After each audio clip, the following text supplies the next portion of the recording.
Hello everyone and welcome. I'm Beastly Eel, and in today's video we're going to be talking about the Season 4 finale of Invincible. This was where, how do I describe this? This was not necessarily the most action-packed, but it definitely pushed the story along significantly. So the episode starts with them leaving, or so Tech Knight, Omni-Man, and Mark are traveling in a ship back to Earth. They've left Oliver with the Resistance to heal up. Alan has now become the Grand... it's not Inquisitor. Basically the Chancellor of the Resistance, and that he's going to be the one that's in charge of everything. So there's a lot of arguing going on about that in general. He finally decides that he's going to be a big man about it and basically state that, hey, I'm in charge, okay? We're going to be hunting them down, okay? Because there's about 40 of them total, okay? They are, in the space, the universe is vastly large, so it's going to be very difficult to find them. Overall, once we do, we will take them out one by one, and only then will I decide what happens next. Have I made myself clear? And basically kind of gets them all to shut up. So he then, I'm skipping around a little bit because his story is kind of short. At the end of this season, he gets the message from Thaddeus basically stating that, Alan, if you were watching this, then unfortunately we have not won the war and I have unfortunately passed. So he explains what needs to be done and states that all of the Viltrumites need to be removed, and that you're going to have to use the new virus to take out what's left of the Viltrumite Empire. And apparently there's a concern that it could take out humans as well, which will be interesting to find out. But it ends with him at least seeing the virus, and that's pretty much how it ends for him. So the main story, obviously, the group gets to Earth. Mark leaves the ship early to try to find out, because he's having all these nightmares about what's going on Earth, that Thrag and the Viltrumites have just destroyed Earth, ripping people apart like it's their job. He's pretty much showing signs that he has PTSD really bad. And I mean really, really bad. So he's having all these nightmares and everything else during the day, and so Mark and Tech Knight show up. Not Mark. Omni-Man and Tech Knight make it to our... No, I think it was just Omni-Man. I apologize. Just Omni-Man shows up and is like, hey, you alright? And Mark's like, yeah, I guess they're not here. It's like, oh, I guess not. We're going to have to... So the plan is that they're going to set up security markers in the galaxy to kind of show whether or not the Viltrumites will actually show up or not. It's going to take some time and to be done. Tech Knight goes to see her father. They're all excited. She basically exclaims the war is not over yet and it's going to become a problem. Mark's still having all these hallucinations, specifically his just seeing the world get destroyed by Viltrumites one after the other, and he's breaking down emotionally.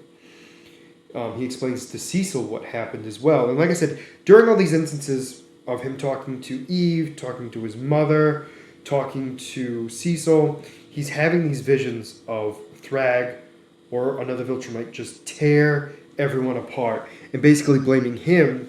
That what did you think was going to happen? Nothing? There was going to be no discourse, no destruction after? There was going to be no punishment for what you did to the Viltrumites in Viltrum?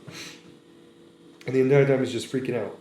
Eve has gained a little bit of weight and explained to Mark that she was pregnant and she had an abortion, and that after that she kind of let herself go. And Mark's just like, that doesn't bother... Like, what bothered him the most was the fact that he wasn't there during her difficult time, and that bothered him more than anything else that was going on. Stated that he still loved her and everything else. So it was a lot of just that back and forth of trying to deal with that.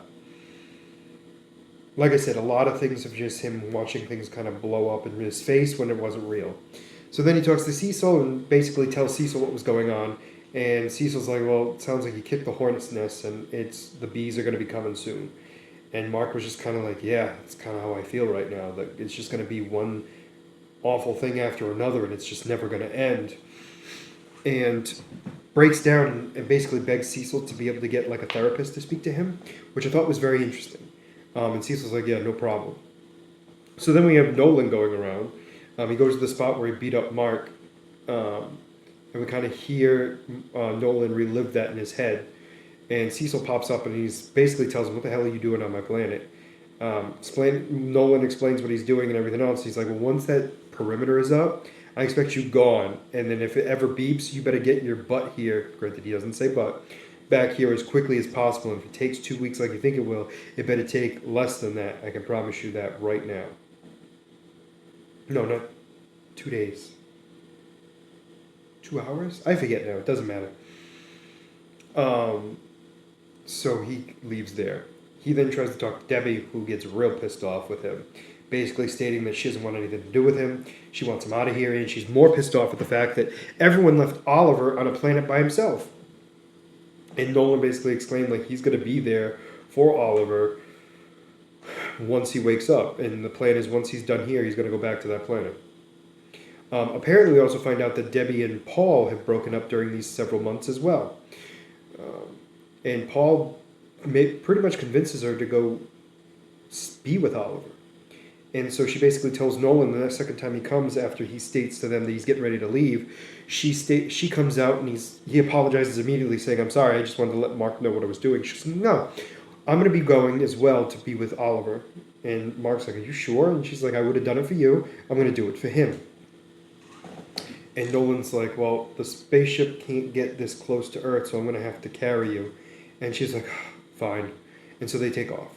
So then Mark and Eve are together alone in the house. Apparently Paul has agreed to kind of help out with the house in general. She tells, so this like first couple of nights in the house alone together, and she basically explains to Mark, maybe you need to fly. Like, don't think about a destination, just fly and kind of enjoy going through everything. And, he's kind of like against it and whatever, but he decides to do it anyway. So he goes for a fly. And we kind of see him just flying around, everything else, kind of just enjoying the time. However, what happens next is we see Thrag. Now, during all of this, we've seen Thrag 1,000 times in this episode. Mostly due to the fact of him just being in Mark's visions and hallucinations and just PTSD. This time it is Thrag, and Thrag basically states, "We're on your planet already. We're going to allow life to exist the way it is, but we are going to procreate on here. We're going to build the Viltrumite Empire back up again by living life here." And then we start seeing flashes of each of the Viltrumites on Earth living normal lives and getting ready to, I would imagine, procreate. And he basically, Thrag tells him, he goes, "You can have one or two things." He goes, you can allow us to be here." Mark tries to punch him a few times, and Thrag's just like, "Stop." And basically explains to Mark, like, you can have it one or two ways. You allow us to do this, and we let you guys do what you normally do. Or you can fight us. Maybe we live, maybe we die, but I can promise you that it'll be the end of the Viltrumites in general. And this planet will most likely be destroyed. So Mark panics, doesn't know what to do, and finally agrees for them to stay there. And Thrag says something that's just so creepy and says, weirdly enough, "You're going to be the savior of this race." And flies away. He goes, "This will be the last time you see me," and goes away. And that's how the season ends. So, overall, I think what's going to be happening in the next season is that obviously there's going to be the fact that we're going to find out Cecil figuring out... Oh, one thing I forgot. Cecil was trying to go back to the pocket dimension to retrieve Rex and Monster Girl. They were unsuccessful. So I think in the next season we're going to be seeing one of a few things, right? So we're going to be seeing one, Cecil for sure finding out the Viltrumites are on his planet, which is not going to go over well, and most likely find out that Mark knew about it. Another thing, I feel like Rex is going to come back and Monster Girl will be no longer existing, which will be interesting to see in general. We're then going to see potential, and this is all potential stuff, right? So the Cecil thing, I think, is a definite. After this, it's going to be a widespread thing of what is actually going to happen. Rex coming back, and then Rex taking over the world. We're going to have the interaction between the Resistance and Mark discussing why they're going to be leaving the Viltrumites alone on Earth. And I think we're also potentially seeing Thrag go on to the planet where Oliver was born and just have a bunch of babies there. But I don't know what comes first in the comics. And they're not been. I'm not saying they haven't been following the comics perfectly. The overall story arc has been, but I don't know what comes first in that situation. So it'll be very interesting to see kind of what happens there. But those are my thoughts. But let me know what you guys thought about this episode and this season as a whole in the comments down below. Did you like it? Did you not? And why? And what are you looking forward to the most in season 5? Other than that, this is, if you like the content you see, please make sure to like and subscribe down below. Other than that, this is going to be Beastly Eel signing out. Have a wonderful night. Bye-bye.